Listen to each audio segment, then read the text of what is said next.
What's up, everyone? We're back with another episode of the Redshirt Room. Today we are with Wofford Soccer player Franklin Spires. Franklin, how are you doing today? I'm doing good, Nick. I appreciate y'all for having me.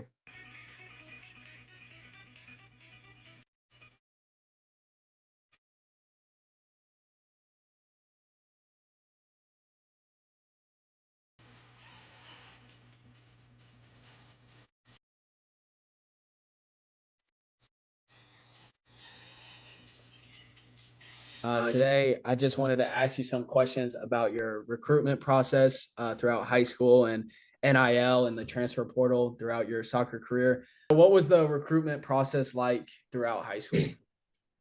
It was pretty long and pretty stressful. You can start talking to coaches like the summer of your junior year. So as soon as the summer started, I got to reaching out to some coaches. They started reaching out to me, got a few interests, went to a few on a few visits, and senior year, I started to narrowed the list down a few, and ultimately went with Georgia Southern right before the spring started. Of your senior year in high Senior school? senior year, yeah. What stood out from Georgia Southern than all the other schools that you went to on campus? I would say like the coach's like desire to have me, and like the way he spoke to me, it really seemed like he wanted me to be there, and he had a plan like set out for me when I started there like when I got there. As soon as I got there in the summer of my freshman year, there was already like a set weight goal. There was already a set like practice plan and all that, and that was one thing that a lot of the other coaches didn't do, which was nice. So it seemed like he was very interested. Why? So you went to Georgia Southern for 2 years, right? Your Yeah, freshman and sophomore year. freshman and What made sophomore. you have that final decision of entering the portal, the transfer portal? It came down to it where I knew I wasn't gonna go pro, and the Georgia Southern education wasn't the best thing in the world, and it wasn't gonna.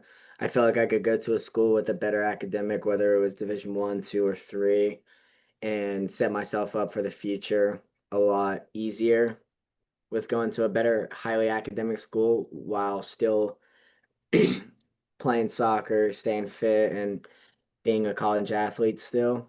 So that was like the main course. And then after speaking to the coaches, and they were like really transparent about it as well. They were real nice about it, and they like helped me talk to some few coaches, and ultimately led me to where I am now.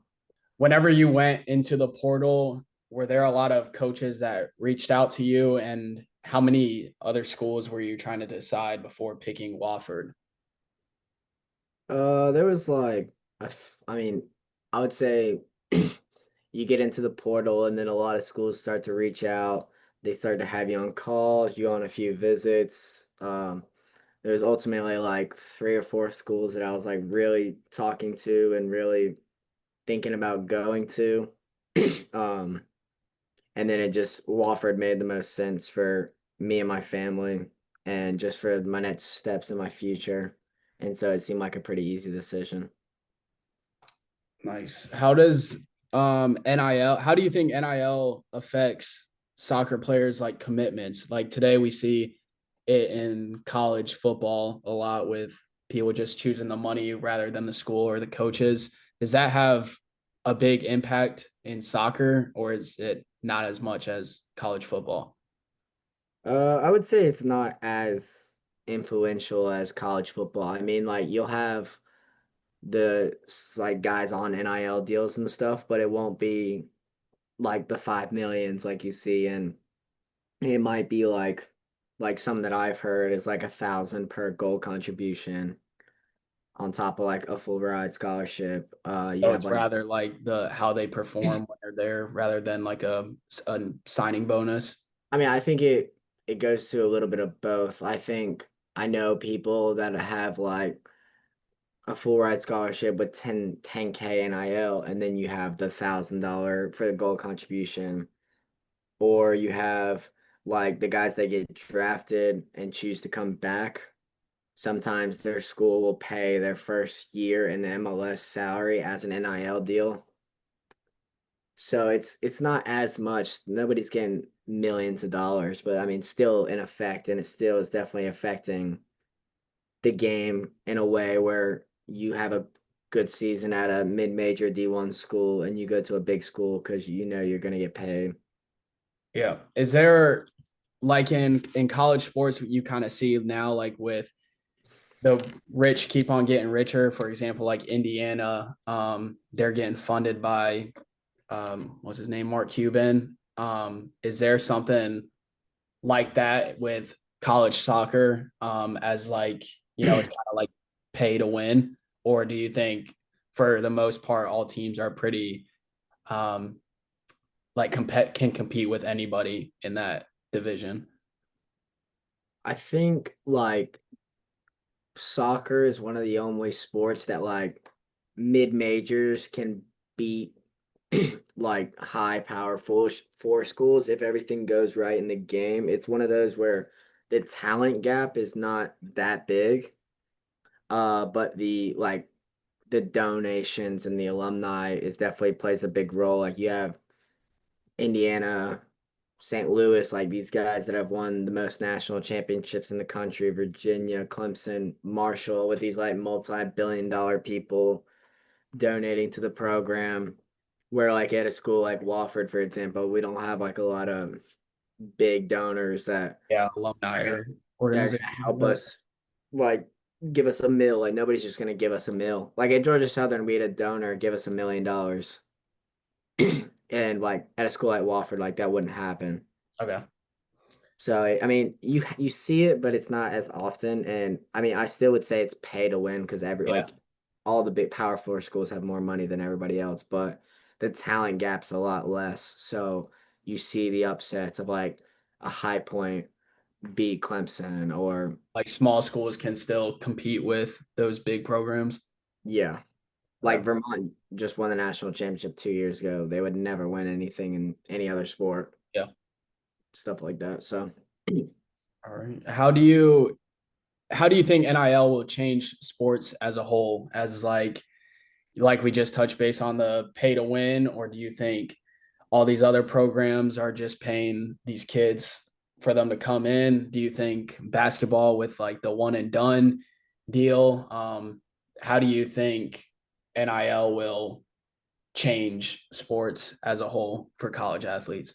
I mean, I think it's already changed it a lot. I think that college athletes should be getting paid, but there should be almost like a cap or Yeah. like there needs to be something because of all the transfers. Like you shouldn't be able to transfer 5 schools and make $5 million Mhm. at like a big school. But I mean, I think in certain instances, like you like if you go to a mid major, your plan is to stay there for a year and then go make 500K at a big school.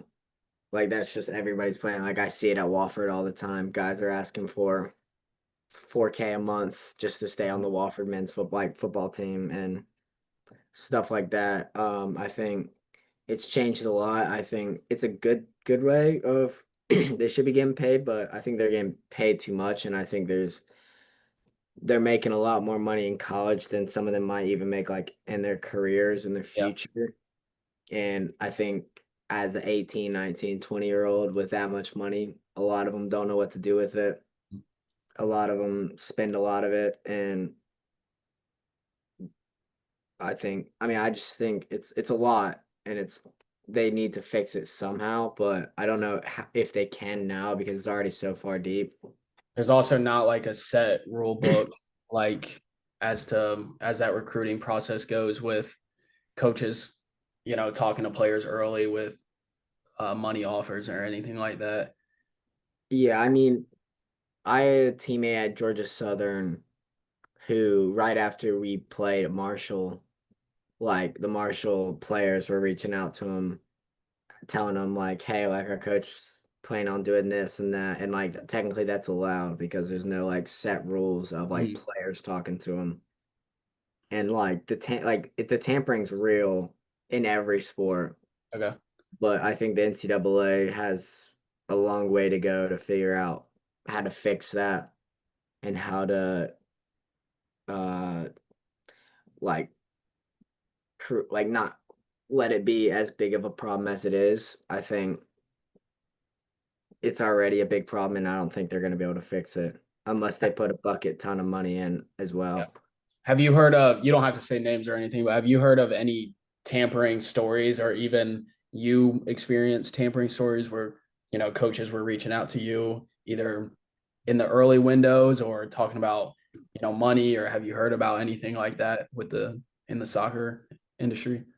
Yeah, I mean, you hear stories. I mean, I have a lot of friends around, play at big schools, play at small schools, and you you easily like if you have a good game against a good team and they see something in you, like they're gonna do anything they can to talk to you. So whether that's like I said, like through one team, like through the players DMing you or texting you, reaching out to you, or whether that's like through something or through somebody, they're gonna find a way to reach out to you, and they're gonna tell you like we have it this offer with this set amount of money out for you whenever the season's done. I think with soccer, it's a little bit harder to get the tampering because you have so many play like you have all like the team on scholarship and a lot of guys are like on scholarship for a year or so. So you have like set contracts every year that you have to sign. Oh, And so you can't technically break somebody's contract after the fall season, but you can tell them like we've already given your scholarship away. Like you like yeah. cut them, but they a lot of them have to stay till the spring Okay. unless they have another school that's like willing to match the money, then they can leave after the fall. Okay. Well, thank you for your time. Good luck with all of the rest of your season and everything. We appreciate Yeah. having you. Appreciate for having me as well. All right.